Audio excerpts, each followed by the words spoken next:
निम्न परिपथ में बिंदुओं ए तथा बी के बीच तुल्य धारिता ज्ञात कीजिए। तो हमें ए और बी ये जो दो बिंदु दिए गए हैं इसके बीच तुल्य धारिता ज्ञात करनी। तो आप इसको ऐसे समझ सकते हैं कि यहां बिंदु ए से आवेश चलना प्रारंभ किया, ठीक है, तो आवेश इसमें जाएगा और यहां पर जाएगा तो जो आवेश इसमें प्रवाहित होगा इसमें भी जाएगा, है ना। तो ये दोनों जो संधारित्र हैं वो कैसे जुड़े हुए हैं, श्रेणी क्रम में जुड़े हैं। हमें स्पष्ट नजर आना चाहिए ना, यहां से आवेश चला दो भागों में बढ़ जाए, दो रास्ते हैं ना? जब भी रास्ते अलग अलग आ जाएं लेकिन यहां पर एक ही रास्ता है, आवेश जो इसमें जाएगा वही इसमें भी जाएगा। तो ये दोनों जो संधारित्र हैं वो कैसे हैं, श्रेणी क्रम में जुड़े हुए, ठीक है ना। तो पहले इन दोनों संधारित्रों का हम तुल्य धारिता ज्ञात कर लेते हैं। तो हमने लिख दिया 200 माइक्रोफैराड तथा 200 माइक्रोफैराड के संधारित्र श्रेणी क्रम में जुड़े हैं, अतः इनकी तुल्य धारिता ये दोनों संधारित्र। तो तुल्य धारिता का सूत्र क्या होता है, 1/C बराबर 1/C1 प्लस 1/C2, ठीक है। तो ये C1 संधारित्र हो गया, ये C2 संधारित्र हो गया। तो हम यहां पर तुल्य धारिता इन दोनों की हम C डैश मान लेते हैं, ठीक। तो 1/C1 का मान 200, C2 का मान भी 200 है।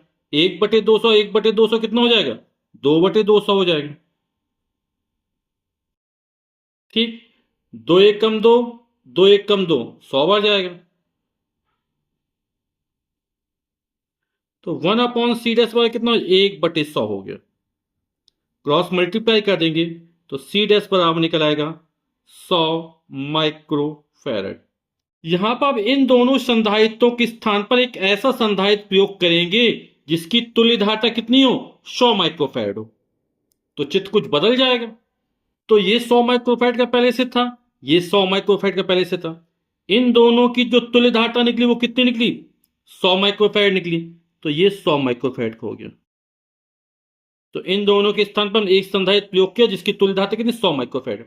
अब आवेश फिर चलेगा यहां से, तो एक यहां बढ़ जाएगा दूसरा यहां पे जाएगा, है ना। तो ये दोनों, है ना, आप समझ सकते हैं ये पहली पहली प्लेटें एक साथ जोड़ रही यहां पर आके, दूसरी दूसरी प्लेटें एक साथ जोड़ रही। तो 100 माइक्रोफैराड 100 माइक्रोफैराड ये दोनों संधारित्र जो हैं, है ना, ये कैसे जुड़े हुए हैं, समांतर क्रम में जुड़े हुए हैं, ठीक है ना। तो इनकी तुल्य धारिता याद कर लेते हैं। यहां C1 C2 हो गया, इसको कर लेते हैं C3, और ये हमने कितना C डैश निकाला, ठीक। तो मैंने लिख दिया 100 माइक्रोफैराड का ये C3 संधारित्र हो गया और 100 माइक्रोफैराड का ये संधारित्र C डैश जिसकी तुल्य धारिता C डैश निकाली हमने, ठीक है, कि संधारित्र समांतर क्रम में जुड़े, अतः इनकी तुल्य धारिता। तो जब संधारित्र समांतर क्रम में जुड़ते हैं तब तुल्य धारिता सूत्र C बराबर क्या होता है, C1 प्लस C2, ये ना। तो C1 की जगह C3 हो जाएगा और C2 की जगह C डैश हो गया। हमने तुल्य धारिता कितनी मान ली, यहां पर C डबल डैश मान लेते हैं, ठीक है, या C5 मान सकते हैं, जैसी आपकी इच्छा। तो मान रख देते हैं। C3 का मान कितना है, 100 माइक्रोफैराड, C डैश का मान भी 100 माइक्रोफैराड, 100 कितना हो जाएगा, 200 माइक्रोफैराड। ये C डबल डैश का मान निकला। यानी इन दोनों की जो तुल्य धारिता निकली वो कितनी निकली, 200 माइक्रोफैराड निकली। यानी इन दोनों के स्थान पर एक ऐसा संधारित्र प्रयोग करेंगे जिसकी तुल्य धारिता कितनी हो, 200 माइक्रोफैराड हो। अब यहां पे इन दोनों के स्थान पर एक ऐसा संधारित्र प्रयोग किया जिसकी तुल्य धारिता कितनी, 200 माइक्रोफैराड है, ठीक। ये आ गया C डबल डैश। और यहां पर इस 100 माइक्रोफैराड का पहले से संधारित्र था, समझ गया ना। यहां से इन दोनों के स्थान पर एक आ गया। अब यहां से आवेश चलेगा तो जो आवेश इसमें जाएगा वह इसमें जाए, कोई दूसरा रास्ता तो है नहीं, है ना, कि आवेश कहीं से बढ़ रहा हो। इसको पकड़ के इस तक खींच देंगे तो एक सीधा तार बन जाएगा, है ना। यानी ये दोनों जो संधारित्र हैं आप समझ गए होंगे कैसे क्रम में जुड़े हुए हैं, श्रेणी क्रम में जुड़े हुए, ठीक है ना। श्रेणी क्रम में जब संधारित्र जुड़ते हैं तब उनमें प्रवाहित आवेश कैसा होता है? समान होता है। उनके सिरों पर विभवांतर का मान अलग अलग होता है, V का मान अलग अलग होता है, लेकिन प्रवाहित आवेश क्यों कैसा समान होता है। तो ये दोनों संधारित्र कैसे श्रेणी क्रम में जुड़े हैं, अतः इनकी तुल्य धारिता निकल आएगी, तो वही परिपथ की धारिता निकलेगी। ठीक है, तो 200 माइक्रोफैराड जिसकी तुल्य धारिता C" मानी थी, तथा 100 माइक्रोफैराड, ये दोनों के संधारित्र श्रेणी क्रम में जुड़े हैं, अतः दिए गए परिपथ में बिंदु A तथा B के बीच तुल्य धारिता। हमारा प्रश्न यही था कि ये जो परिपथ दिया गया इसमें बिंदुओं A तथा B के बीच तुल्य धारिता ज्ञात करनी थी। ठीक है ना, तो ये श्रेणी क्रम में जुड़े हुए हैं, तो तुल्य धारिता का सूत्र क्या हो जाएगा?